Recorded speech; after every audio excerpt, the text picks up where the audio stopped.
Hello Taurus, Sun, Moon Rising, and Venus signs. Kamusta kayo?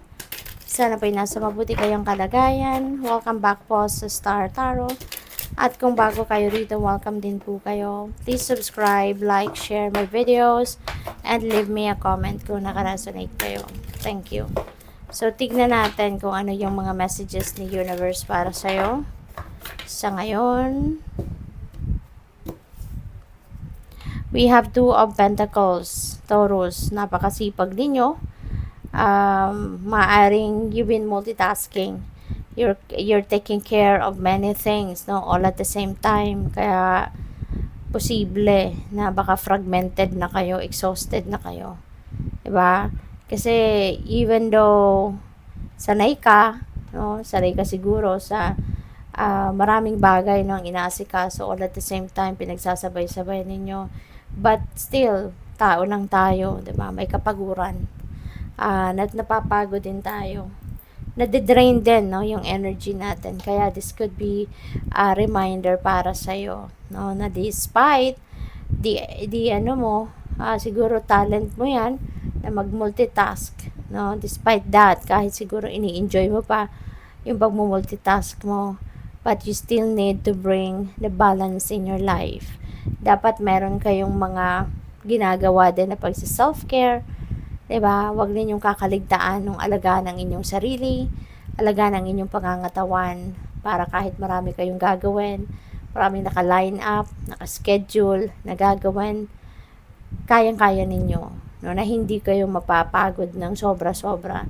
Hindi kayo dadating sa puntong drained na kayo, burnout na kayo. Okay? So, what else? We have Justice. Maaring may babalik mo nga dito ang equilibrium sa buhay mo. Pantay na pantay, 'di ba?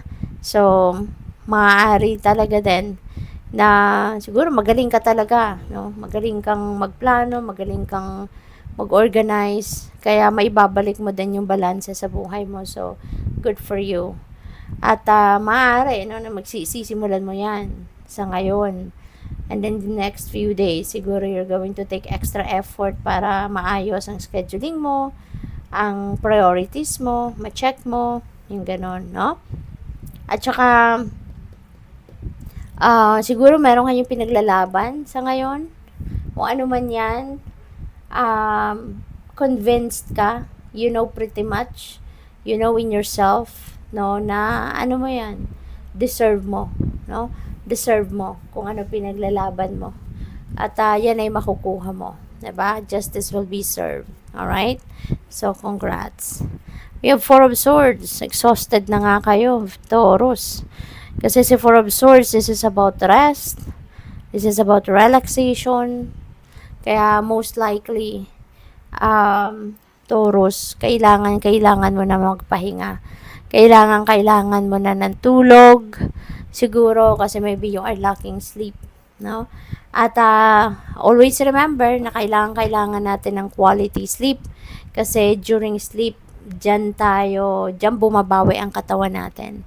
Diyan tayo replenish ng lost energy natin. Diyan nagre-repair ang katawan natin, no?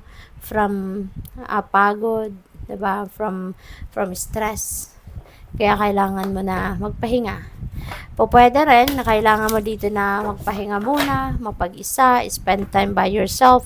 Kasi baka meron din kayong mga issues, no? Lalo na sa love life. Baka merong issues sa love life ang iba sa inyo and you need to think, 'di ba? Para mapagdesisyonan mo kung ano ito. At makita mo kung ano ang dapat mong gawin. Alright? So, what else? We have spirit healers and helpers are with you. Napakaswerte mo, 'di ba? Kasi nandiyan sila, yung mga spirit healers and helpers to heal you, no? Lalo na diyan, siguro nga ang iba sa inyo talaga may issue sa puso. Alam mo 'yun, yung relasyon, no? Usaping puso, usaping love life.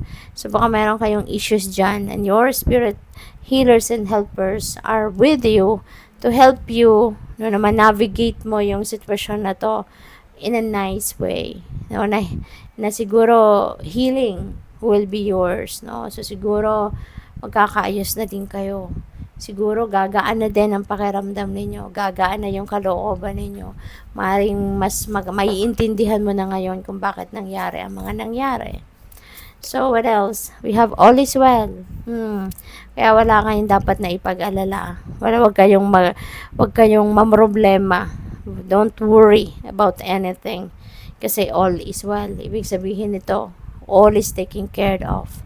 Okay? The divine universe and the rest of your spirit team are working hand in hand para tulungan ka na maging maayos ang lahat. Kaya wala kang dapat na ipag-alala. Just continue on working on kung ano man ang mga pinagsisikapan ninyo sa ngayon. Anong area of life man yan. Depende sa inyong sitwasyon. But don't worry. Just keep persevering. Just keep working on. At ang importante, makinig kayo lagi sa iyong intuition so that you will be guided accordingly. Okay? So, what else? We have lost but never alone. Ayan. So, hindi ka nag-iisa. Diba?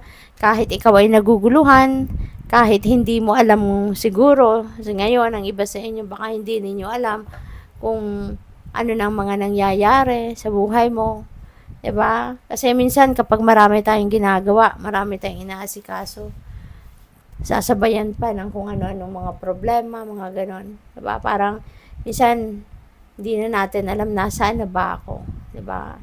I couldn't even figure out, no, kung nasaan na ako, yung ganon, sa punto ng buhay ninyo. 'Di ba may mga ganon, pero wag mong isipin na kayo'y mag-isa. Because the spirit realm is there for you. Always there for you. And with you. You just need to reach out. You just need to speak with them. Now, have a conversation in prayer. Or even mga tao, 'di ba? Sa paligid mo, mga pamilya mo, kaibigan mo, 'di ba? Nandiyan sila. No, you just need to talk to them as well. Kailangan mo lang na mag-reach out sa kanila to feel their presence if you need help. Okay? So good luck. Thank you for watching. Love and light. Namaste.